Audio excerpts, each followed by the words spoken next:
Hello and welcome to yet another ACAS linked live event. And apologies for the slightly late start time. Our social media team is working really hard behind the scenes and have managed to get us live. So total credit to them for us being live today. So on with the show. This time on the importance of skilled managers when dealing with conflict within the workplace. We'll be live for around about an hour or so, although maybe slightly less than that now with the slightly delayed start time. But while we do have a list of pre-written questions that we will be going through with our speakers today, we will also be taking questions from yourself, the audience. So please do drop any questions you might have in the week in a live chat that should be going on currently. And I'll ask as many as I can get to throughout this period of time that we're live. Should I not be able to answer your question, we'll try our best to get back to you in the completion of the live with an answer for you. So workplace conflict and how to manage it properly is a subject of importance for a huge amount of businesses here in the UK, and the stats do reflect that. But I'm not here to analyze the data, thankfully for you. I would be rubbish at that. I'm here to speak to people far more educated than myself on this topic. I'm Scott Barclay, a media apprentice here at ACAS, and today I'm joined by Terry Duffy, Strategic Growth Partnership Lead with ACAS, and Richard Saundry, Principal Research Fellow at the University of Westminster. Thank you both very much for joining me today. And if you could please just tell me a little bit more about your roles and experience. If we want to maybe start with Richard first, and then we'll come to you, Terry, if that works for yourselves. Yeah. Cheers, Scott, and great to be with you today. So my name's Richard Saundry. I work at the University of Westminster. I'm an academic, and I've been researching conflict management for probably for more years than I care to remember. Probably the last 20 years, working closely with ACAS, looking at what works, what doesn't work, the barriers to it. And aside from that, I've also, done this in real life. So I've been a trade union rep, I've been a manager, I've sort of worked really closely with HR colleagues. So have, I think, seen what it's like on the front line as well as from the sort of ivory towers of academia. And most recently, I've worked with colleagues at the University of Westminster and colleagues at ACAS, such as Terry, to develop the Skill Managers Research Programme and the Training Intervention Skill Managers Conflict Management Skills, which we're marketing with ACAS and which we've made available to people. And we'll probably talk a little bit about that later. So that's what I'm doing at the moment. Fantastic, Richard. And yourself, Terry? Oh, thanks, Scott. Good afternoon to everybody who's joined us. Yeah, I'm Terry, and despite, can I say, a job title displayed on screen that perhaps doesn't make sense to anybody, I look after training and advisory services that we deliver across Great Britain for ACAS. So that will be training courses that we offer, Scott, that we invite businesses to come along on particular topics. It could be, can I say, managing discipline and grievance. It could be managing absence. It could be carrying out workplace investigations. Whatever it is that, can I say, businesses and organizations have to actually deal with in the workplace, we will deliver training.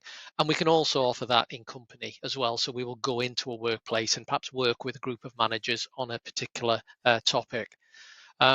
Before moving into the advisory side of things within ACAS, I did work on the dispute resolution side of things as well. So if anybody's ever had that experience of having to go through the employment tribunal process where you talk to ACAS for us to try and assist and help to resolve that matter, I did many years on that. I'm also a trained mediator. So for those things which aren't really about employment law rights or wrongs, but they're relationship issues which have broken down and are causing issues in the workplace. So I'm a trained mediator, as well as looking after our course, which is the certificate in internal workplace mediation, which trains other people to be mediators as well. So I've seen it on the preventative side and on the, can I say, the resolution side as well. Fantastic. Thank you both very much for that. Really my privilege to be sitting down and chatting with you both today. As I was saying, we do have a kind of list of pre-written questions that we'll head on through, and we will be taking questions from anybody watching. Feel free to chime in. It can be more conversational. We're not doing an interview with you both or anything like that. So feel free to chime in with any points that come up with anybody's answers. We've got a few kind of warm-up questions here. This one directed to yourself, Terry. What are the most common types of workplace conflicts that managers face, and what are the impacts of poor management on workplace conflict? Okay, yeah. Well, I suppose if I'm thinking of what the common types are, I mean, everybody experiences conflict in their own way. And when you think about the conflicts, we probably could all think about our working lives and experiences and come up with a whole list of things. But when I think about the types, I think they invariably fall under two broad headings, and they usually mainly begin as minor expressions of this, but there will be usually minor incidences of either misconduct or underperformance that managers are faced with. And sometimes they're not entirely sure which one it is. Is it somebody choosing not to do something, or is it that somebody isn't able to do something? But whatever it is, the impact is going to be the same, that something isn't being done, or it isn't being done to the right standard in the workplace and needs to be addressed. And if it's not addressed, it doesn't go away. Um, and the issue that kind of say we look at is, well, how does it go away effectively and as early as it can? And that's what we'll go on to talk about today. But in terms of poor management, um, poor management will mean that the issue either continues and the organization isn't as effective or as productive as it wants to be. There is also the risk that the issue spreads and people start to see, well, if Terry's not kind of doing something, then maybe I don't need to do it either. And what might begin as a small minor problem for a manager suddenly becomes a much bigger problem. And ultimately, um, if you don't deal with it or don't deal with it effectively, informally and early, it naturally goes into, can I say, the formal procedures, and formal procedures do cost organizations. They're sometimes lengthy, they sometimes involved a lot more people being involved than the individual manager and the individual member of staff, and there are appeal processes to it as well. So all in all, I think there are, can I say, some common root causes of it, and if they're not attended to, they're not going to go away, and they're going to cause problems for organizations and businesses. Just kind of on that a little bit, there's root causes to kind of work towards solutions too. Why should someone invest in skilled managers, and what are the benefits of training skilled managers? Yeah, well, I think managers. Well, I mean, let me say the first thing for managers. I think managers have an awful lot to contend with in workplaces, and sometimes I don't think they're valued by organisations in the way that they should, because managers are the front line of, an organisation can have fantastic policies and procedures, but they're written down. It's the actual behaviors and the actions of the manager which will actually mean whether those policies and procedures are actually delivered in the right way and are delivered in the way that they're intended to have the positive impact of, about being clear about what goes on when something needs to be addressed and how it will be addressed. So I think there's a risk side to things, that if you don't look after your managers, then those intentions that you have as a business are not fulfilled, and they're going to lead to, can I say, negative impacts. Those negative impacts might be grievances, there might be extended disciplinaries, there might be people leaving, there might be people just going off sick, and ultimately it could end up in things like tribunals. Now, they are all a drain and a cost on businesses. So that's the, can I say, the negative side. On the positive front, if you do recognize that your managers have that key role to play and you support them to carry out that role, well, they are the ones who will drive, can I say, improve performance and improve productivity in your business, as well as looking after the people within your business. So, the physical and emotional well-being side of things will be looked after as well. And that's going to lead to increased morale, lower levels of staff absences, lower levels of dealing with things through all of those procedures which cost the business. And you can then engage on more positive promotional development activities within the organisation. That's super interesting. For you, Richard, what role does good management play in solving the UK's productivity puzzle? Well, I think so. We know that, I mean, productivity is a significant problem for the UK. You know, it's sort of at the top of Rachel Reeves' agenda sitting in the Treasury. If we don't get improved productivity, we're going to not get economic growth. So there's all sorts of things that flow from that. And you can actually trace the problem right the way back to the 1960s, 1970s. We have always had in the UK a problem with managerial quality. And that makes me sound like I'm being really judgmental to managers. I'd just like to reflect a bit on what Terry was saying. One of the problems is we don't value managers enough. We all have leadership. You know, everybody wants to be a leader these days. Everyone wants to go on a leadership development program. We don't value excellent, good managers. And quite often, you know, when you get your managerial job, you get a few quid extra and about, 30 hours a week more working time because you've got to fill all the gaps. And I think that's something that's historic. We've never really valued it properly. Managers have not really been supported and they've not been invested in to the extent that they should have been. We tend to think we tend to sort of talk quite derogatory terms about middle managers and management generally. But it's crucial because most of the people, and there's evidence around this. So if someone's got a problem, the person who they are most likely to raise it with is their manager. At the same time, when you look at when people report that they're involved in conflict at work, they're most likely to say that the conflict they're involved in is with their manager. So managers are the problem, but they're also the solution to this. And I think in terms of good management, there are two elements, and it reflects what Terry was saying. There's a negative and a positive. So on the negative side, conflict at work costs organisations money, and that's through lost productivity mainly. So we know, and people have probably seen this statistic, it's based on some work that I did with a colleague of mine, Peter Irwin at University of Westminster. So cost the UK around about £28.5 billion every year. And that's a conservative estimate. 6 out of 10 people involved in conflict suffer from stress, anxiety, or depression as a direct result of conflict. Significant proportion report they're demotivated, and a third of us, 1 in 3, will experience conflict in any year. So that's a huge chunk of the workforce. So the costs associated with conflict are very significant, and managers are key in minimising that because they're the best placed people to deal with it because they're closest to the ground, they're closest to the problem.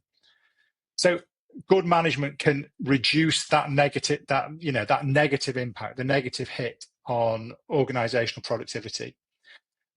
But I also think good management can turn that around and turn it into a positive. So if you can build good relationships, and they're the same skills, and we'll probably get onto this, they're good communication, being able to have good questioning and listening skills, being able to work collaboratively with your staff. They're all the key skills in conflict management. But if managers from day one can use those skills to build good relationships, high trust relationships with their team, then they're going to prevent a lot of conflict, but they're also going to create good relationships so their teams can be more productive because they're going to be more engaged. And we have an employee engagement crisis in the UK at the moment. So, good management is absolutely crucial to this. I think the first thing is organizations, going back to what Terry was saying earlier, recognizing that, supporting it, giving the manager a bit of time, giving them some recognition for what they do. But it's also about upskilling them and giving them the tools they need to deal with all the pressures that Terry was describing earlier. So it's crucial. It's a crucial element, but it quite often goes under the radar. And that's one of the problems that we face with this. I think that's really interesting. Sorry, Scott. No, go for it, Terry. Go for it. I was just going to follow up on that, because I was, I'm seeing a lot of commentary about what people are feeling in kind of say Great Britain at the moment, and you hear some commentators talking about that. Kind of say, when you hear phrases like the social contract, I mean, what is it to be kind of like say a citizen and part of kind of say GB? Work is part of that, right? and it for me, it forms part of kind of almost like an ecosystem of what it is to be kind of say part of kind of like say a nation, and kind of say being feeling kind of like say well, and all of those things. Um, and I think for us, this idea of kind of say skilled managers and good managers in workplaces can advance that cause of the positives that Richard was just articulating there. So like it's good in itself, and it will be good for kind of like say business too, in terms of looking after people, and what they can kind of say contribute to a business, with all of the kind of say challenges of a complex modern economy that we've got now, where businesses, coming out of the kind of pandemic, well, during the pandemic, had to, respond to something that was unprecedented, that they'd never faced Yeah. before. But to me, what it did highlight is maybe it shone that kind of say light on, are we doing things well enough in our kind of say in our workplaces? And the answer to that, I think, is no. There is good practice out there, but we should always aim for good practice, because good practice is good all round. And I think Yeah. workplaces do form part of kind of say communities. And if you look after people within that workplace, then they're going to be effective in their communities. And likewise, if we look after them in the community, they're going to be effective in kind of say workplaces too. So there's like this balance between the two. It can't all be solved in the workplace, but workplaces can play a part in kind of say a wider macro picture. And you can widen it out quite a bit as well. So, there's a lot of debate at the moment about economic inactivity. And, Terry mentioned the pandemic, and since the pandemic, the amount of economic activity has increased substantially. You've got a lot of people who are trying to get back into the workforce or coming into the workforce for the first time.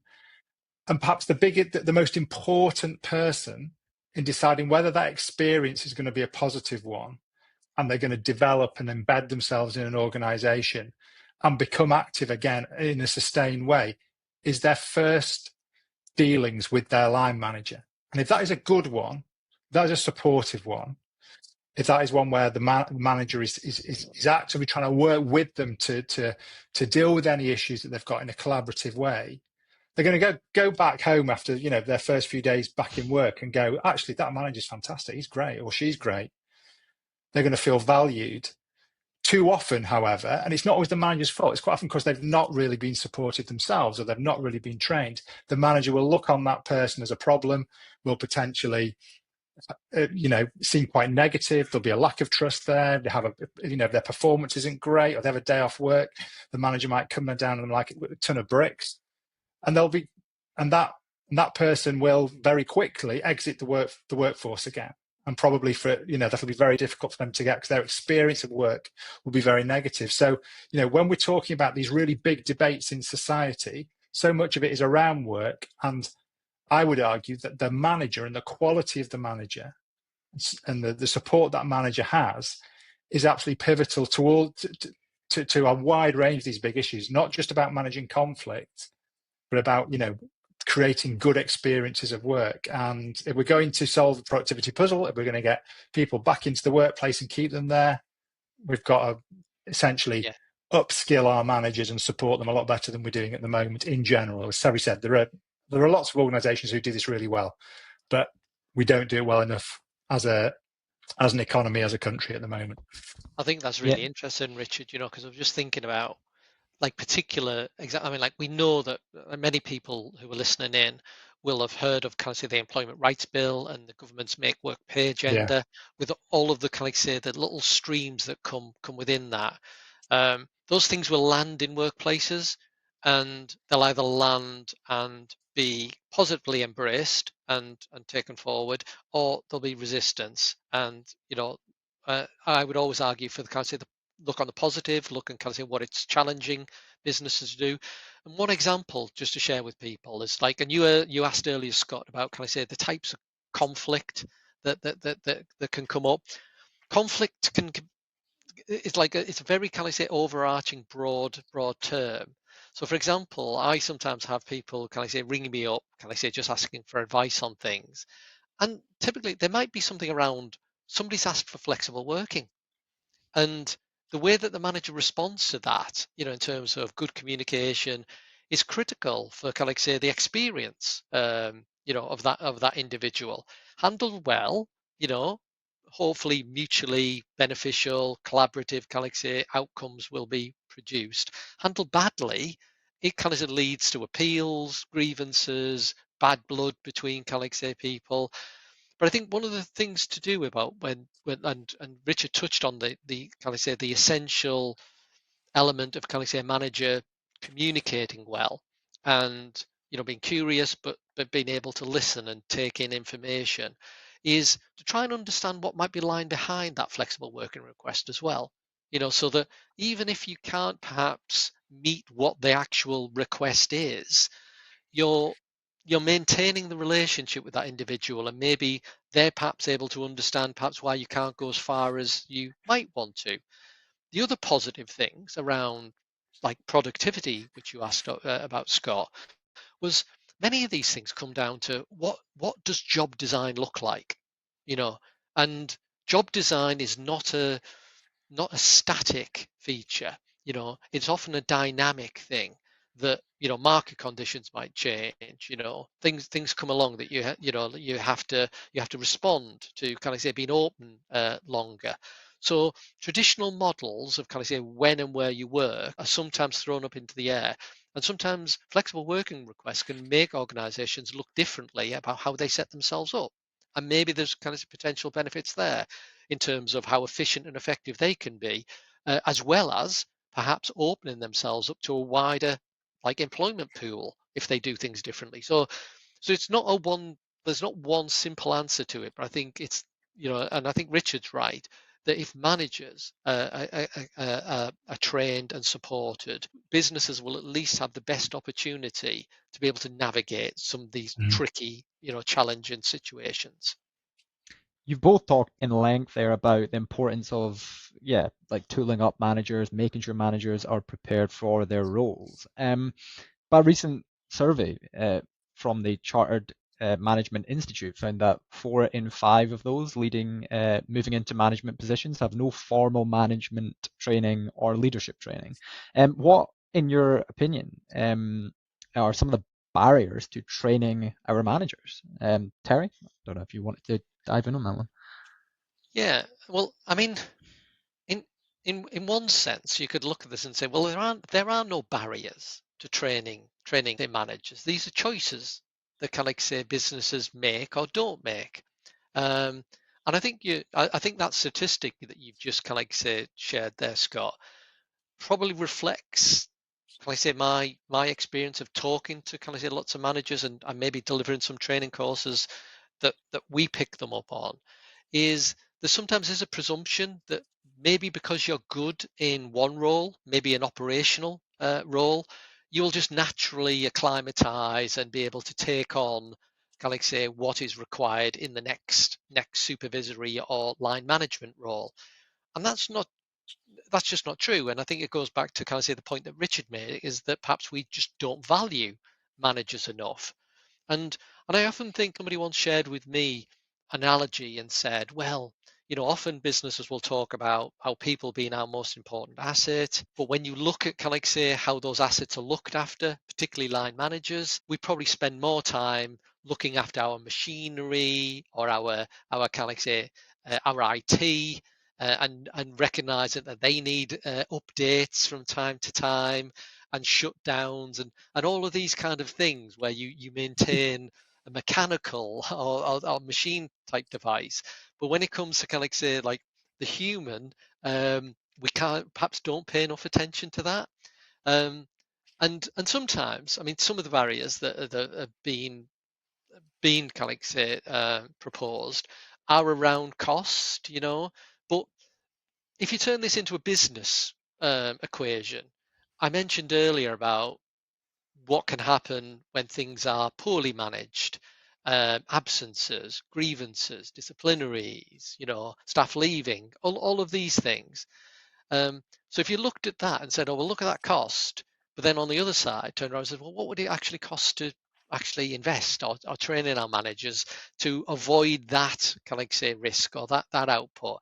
I think it'd be a favourable equation in terms of, supporting managers to do that. And that's only half the equation, like avoiding the risk. It's not even factoring in those kinds of other positive things that both Richard and I have spoken about, well, where can it now take your business in terms of the next level, in terms of engagement and driving it forward. So I think, yeah, there are things that are proposed, and there are plenty of, can I say, free resources out there, to support managers as well. If I can just give a plug for, can I say, our e-learning, can I say, products on our ACAS website. So if cost is an issue, there's always somewhere perhaps where you can go and, find some support to help your managers to do things better. To just on what Terry was saying then about priorities, and cost is often raised, and I understand completely why. Particularly small businesses, resources are tight. But this is just a bit of very simple maths from the research that we did on the cost of conflict, which I mentioned earlier. So on average, this is an average figure, conflict will cost around £1,000 per member of staff in the UK. Okay, so if you're a manager and you've got 10 people in your team, that's 10 grand a year. On average, you're going to spend on conflict. Obviously, if you get into an employment training, it's going to be potentially much more than that. Or if someone leaves or resigns, it's much more than that. But on average, it's 10 grand a year. Now, if you bought our skill managers course, that's 150 quid, or there's lots of others, as Terry said, there's the free e-learning that ACAS do. There's lots of other providers out there. There's all ACAS's other training offerings. It's a lot less than 10,000 quid, put it that way, per manager. So there's a high rate of return. And I think this is what we're need to try to get organizations to realize, is that quite a lot of this stuff is quite invisible. It's difficult to see. But if you do invest in your manager a little bit, you get a very, very significant return on that investment. And as Terry said, not in terms of just saving money, but also in terms of, positive productivity benefits. So it's crucial. I think the other thing is space as well, though. It's like, every time I turn on the radio and there's a new issue in society about work, it's like, oh, well, we need to train our line managers and we need to train our line managers. Or our line managers should be dealing with that. And the poor old line managers sitting at home going, sort of dreading Monday morning at their agenda of 153 things they've got to actually deal with. And I think, organizations need to realize how important it is and try to give them a bit of space to manage their people rather than just all the operational stuff they have to do. And I think that's crucial as well.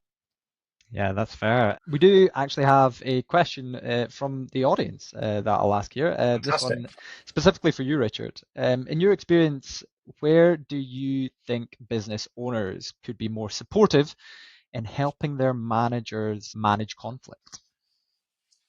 Well, there's lots of ways, and we've talked about, they could train them for a start off. They could invest a bit of time.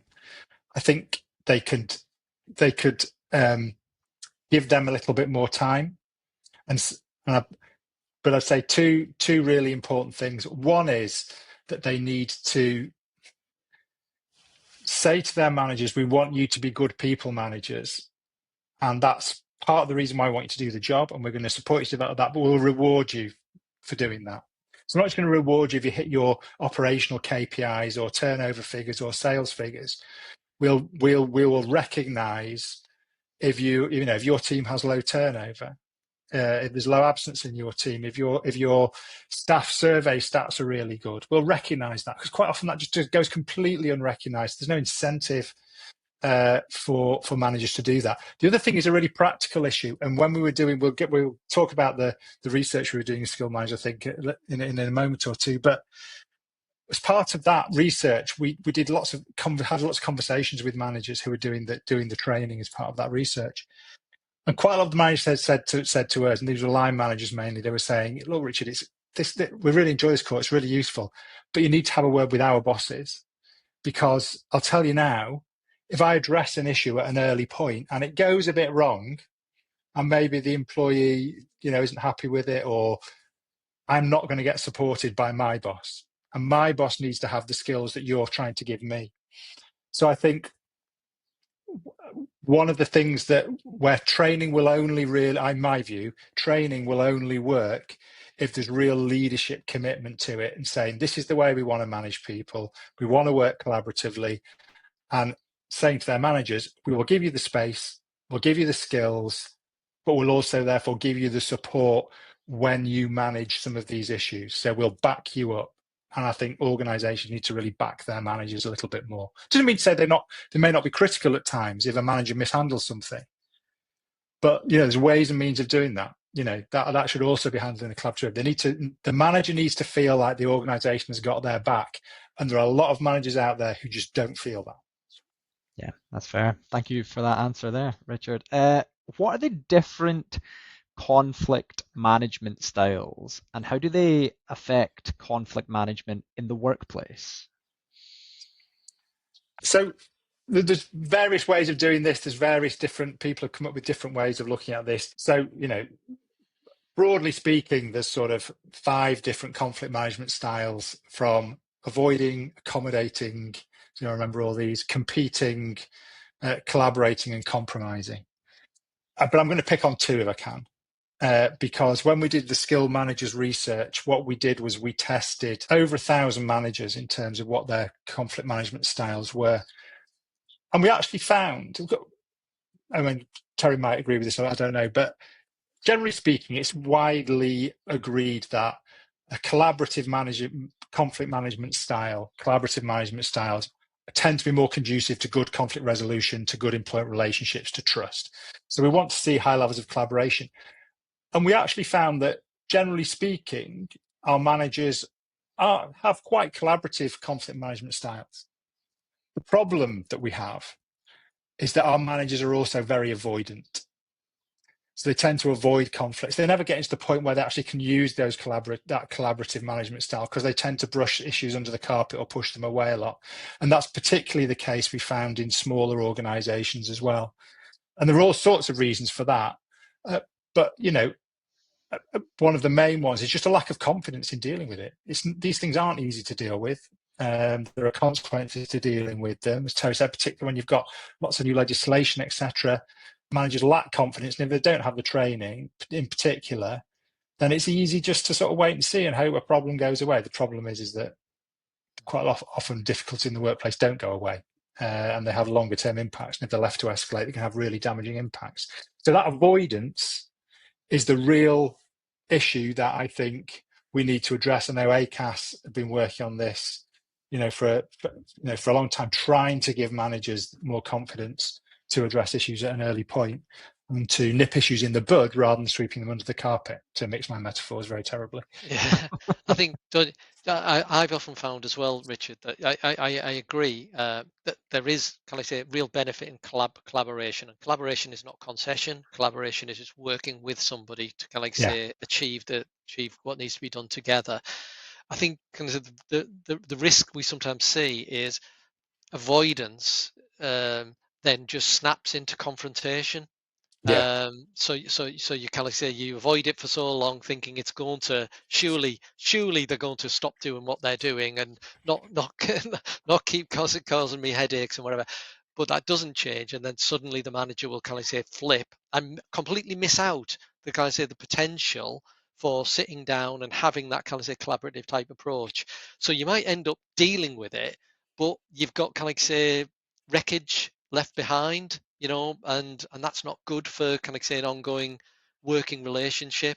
So we would always say avoidance is not, can I say, the place where you want to be. Confrontation is what you want to avoid too. So what's the place where you should be is you should be addressing it, but addressing it in the right way. Yeah, that's fair. We have had a comment in the chat as well. We'll turn it into a little bit of a question. So this is from Carolyn, who says, promoting people into management roles without giving them the support to develop these skills that we're talking about is detrimental to the manager and to the team. Training budgets seem very difficult to tap into in many manufacturing businesses. And the gap between those who do is really big, and those who basically ignore it is really wide. So yeah, I mean, what can businesses do to incorporate this into management best practice? I suppose this is for anyone. There's a concept that people referred to as sort of in academic literature about the accidental manager, and that people fall into management by accident. Quite often when I became a manager in an academic department, everybody was interested in writing papers and doing research. No one wanted to be a manager. So you sit in a room, and the person who was sort of like first to blink was the person who was made the manager, or the person, last to get out of the room. And to a certain extent, that happens in terms of, managers who are reluctant, they're accidental, they're not selected necessarily because they're good at managing people. Quite often they are selected to be a manager because they're good at their technical role.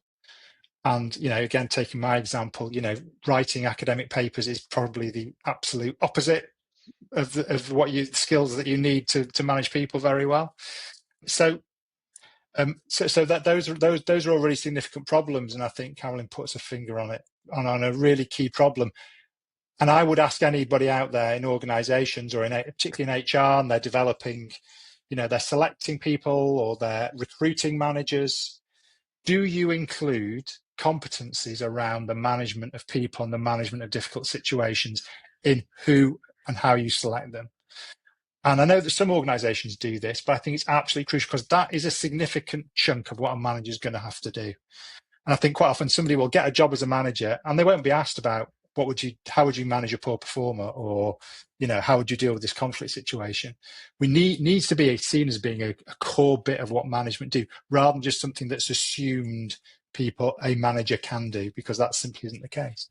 Yeah, I think the other thing, I think the point is a really, really good one. So thank you for making that point. The other thing I would say is rethink what, can I say, training and support looks like as well. I mean, we're going to talk about, can I say, different approaches that, can I say, we've worked on together, and we think that's pushing a different way of addressing support for managers. But within an organization, that there may be a great deal of experience, and there may be managers in there who've can I say, been through and learned by, can I say, by good and bad experiences, can I say, what good should look like in terms of what being a manager is. And I think there's not enough where we use resources that already exist within our organizations in a supportive way. So we might think of training as, oh, yeah, go there and receive it from, can I say, an external body, and that's okay. But what about, can I say, those managers who already exist within the organization, and finding space for them to network and find that, can I say, mutual support, or maybe mentoring arrangements that you can put in. There's lots and lots of different ways you can think creatively about how managers can get what they need, to be able to do their job.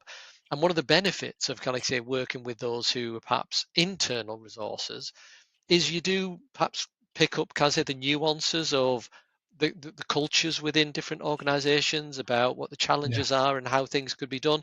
So there's just different ways of thinking about what support could look like. Yeah.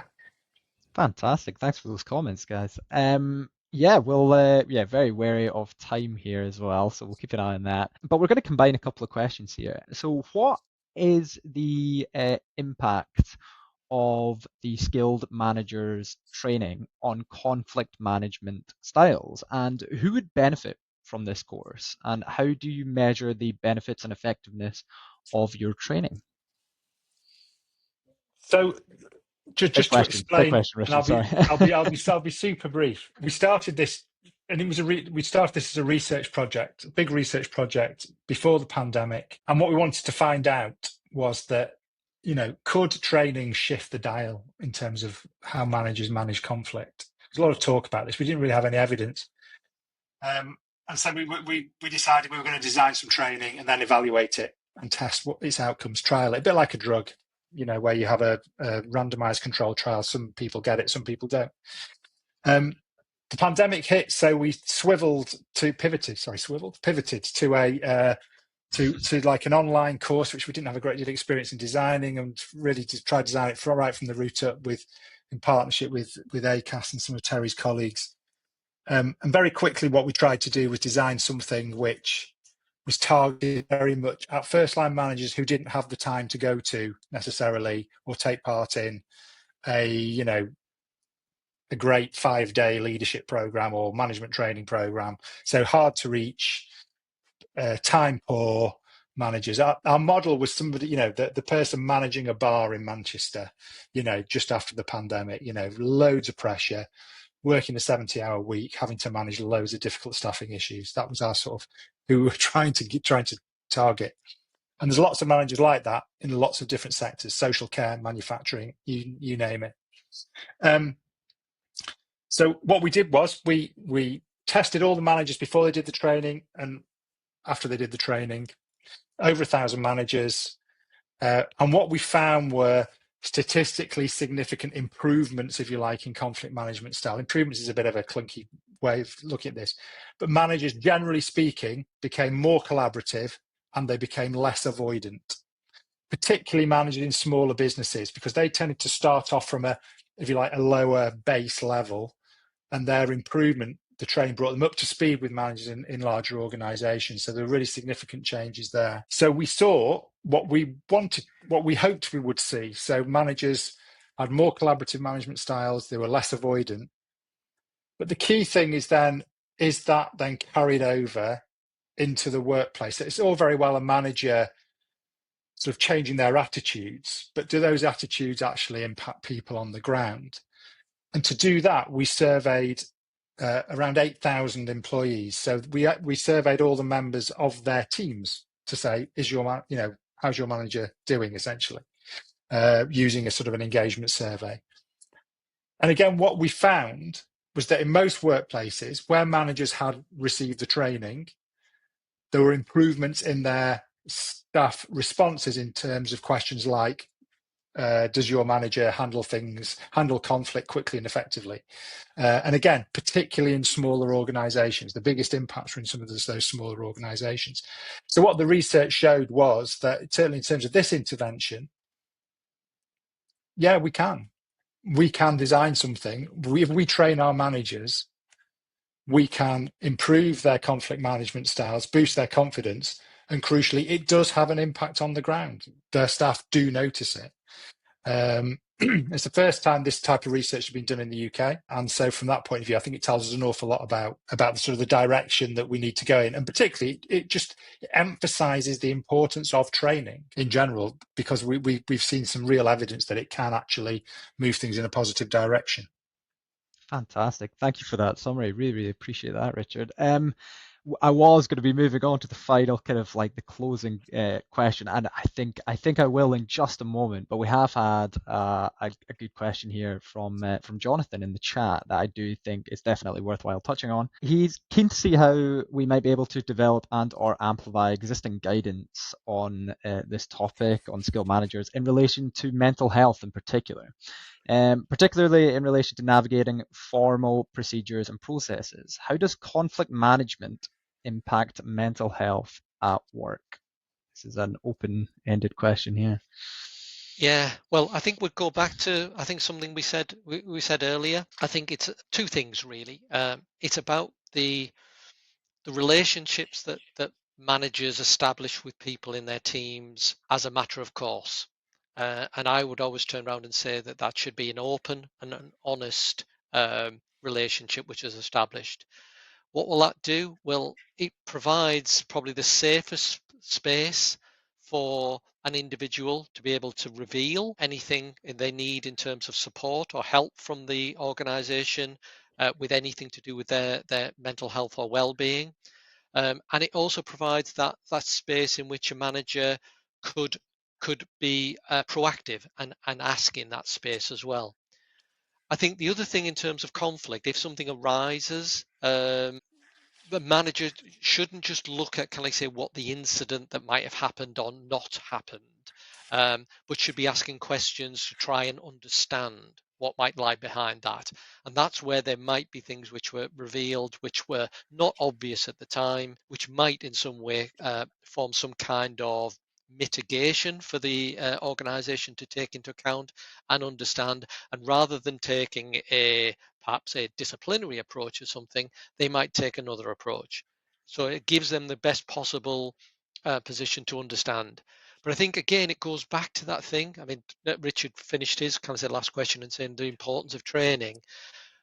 The issues to do with mental health in the workplace. I have to say, honestly, probably 15 years ago, we probably weren't talking about these issues as much as we are. Well, we are now. And I think it goes back to that kind of say point I was saying about, well, how does society affect the workplace and how does workplace affect society? And I think we're now seeing that there are challenges that managers now have that they didn't have before. And what businesses need to do is equip those managers to be able to have those conversations in the best possible way. Many organizations will have a policy or procedure which says, yes, we're committed to supporting, can I say, people with that need help with their mental health and well-being, but it's the managers who are going to be the ones who transact that policy. So give them the tools to do it in the right way so they can give that support to individuals. Just to go back to what I said earlier, six out of 10 people involved in conflict. Think about a third of the workforce are involved in conflict in any year. 6 out of 10 of those report suffering from stress, anxiety, or depression as a result. So conflict is a major source of poor mental health poor mental health in society. And as Terry says, we have to give managers the tools, because I speak to managers, and managers are afraid of dealing with a lot of these issues because they are not confident about how to deal with them. And I think, by providing more training, more support, we can actually get to a point where managers can manage these issues far more effectively and support their staff in these types of situations.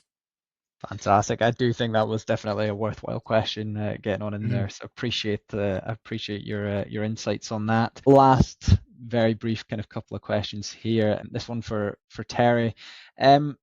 What is ACAS's role in this, and what are like the kind of main implications of the skilled manager research for ACAS?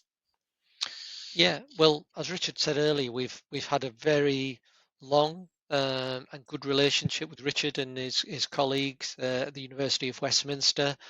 I think in particular, the skilled managers product reinforces for me things that I thought intuitively I knew that managers play a key role and there are skills to being a manager and you can train people in those skills. So we've worked with Richard and the team at the University of Westminster, to look at, can I say, what the training involves, how it's kind of promoting those best practice messages around, prevention is better than cure. But what do you need to do to prevent? Essentially, the skilled managers product is an exciting one.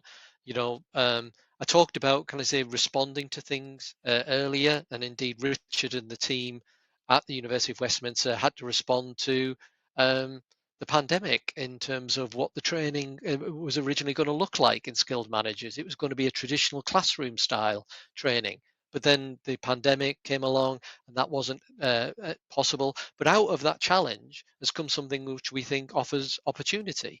So we have an accessible online product now, and particularly for those those smaller organizations that Richard was alluding to, like in hospitality, and social care, where maybe traditional time bound in person or indeed online 3.5 hour training courses are never going to work for them. Having something which is almost like digestible in smaller chunks and accessible at a time that suits them is fantastic. And the read across to kind of say the work that we do at ACAS, Scott, is that we want workplaces to be the best they can be, and the best they can be is to not have conflict in them, or when conflict is happening, deal with it early and as effectively as they can. Fantastic. Really appreciate that summary, Terry. And yeah, I think this is going to have to be the final question, and it's a broad one. What final piece of advice would you give to managers facing workplace conflicts? So there we are. No pressure for this one. I'll say two things, and one is don't avoid it. Act early. So act early, even if you're a bit nervous about it, act early. And the second thing is about asking questions. So don't just jump in there and try and impose a solution. Actually talk to the person who, where there's an issue, get their view, ask them questions, be curious, and use that to develop a sort of collaborative solution. So don't just try and impose something. Don't just talk at somebody about what they need to do. Actually ask why perhaps they're not doing it, what's going on, get an idea for that, and try and develop joint solutions. So it's act early and try and develop joint solutions. Yeah, and I think what I would say, and this comes from talking to many managers over many years of dealing with conflict. Actually, not dealing with it is probably worse. Once you actually say what needs to be said, and maybe you've thought and you've responded and you've got the issue out on the table, whatever kind of reaction you're getting from can I say the individual, you're at least beginning that act of managing it, and that feels a little bit better. So it can feel scary stepping off that, can I say, that step to actually say it, but once it's out there, and then you can deal with it. And it almost sometimes feels like a relief, even if the issue is still bubbling on. It can feel a relief just to get it off your chest and say, I've said it, and we now need to deal with it. Fantastic. That's a really kind of uplifting almost note to kind of begin to wrap on off here. So really appreciate that as well. Thank you, Terry. And yeah, I do believe that that's just about all we have time for today. I'd like to take a quick moment to say huge thanks to both Terry and Richard for sitting down with me this afternoon. I've learned a huge amount from the experience. So yeah, I really hope that people watching at home, I'm sure people watching at home have also learned a huge amount as well. Would you both like to take a moment to tell the audience where they can find you at all, or if they wanted to look up any of your work or this training course at all? Don't know who wants to go first. Oh, Richard, Richard, you might be on mute there, I think, potentially. Yeah, so my surname's quite an unusual one, so just type Richard Saundry into Google and you'll probably access most of that research we've done. All the research we've been talking about is also on the ACAS website, so you can have a look at the research there. And if you type skill managers again into Google, or skill managers conflict management skills, you'll see where you can find out more about the course, and potentially, if you think it's something that could help you, get access to it. Fantastic. And Terry? Yeah, so I can be accessed by the normal channels of social media. I'm on LinkedIn if anybody wants to kind of say reach out and connect on LinkedIn. And if anybody's interested in any of the wider training offers that ACAS offers, just have a look on our website, and then the links on there to come to our customer services team. And then if we do need to have a chat with anybody about what in particular you're looking for, I or a member of, can I say, the training team will get in touch with you. Fantastic. And there we have it, folks. Big shout out to the social media team that have helped put this together this afternoon. They're working super duper hard behind the scenes, and yeah, they dealt with a little bit of technical hiccups at the start of this. So yeah, they're hard at work behind the scenes. They definitely deserve credit for this.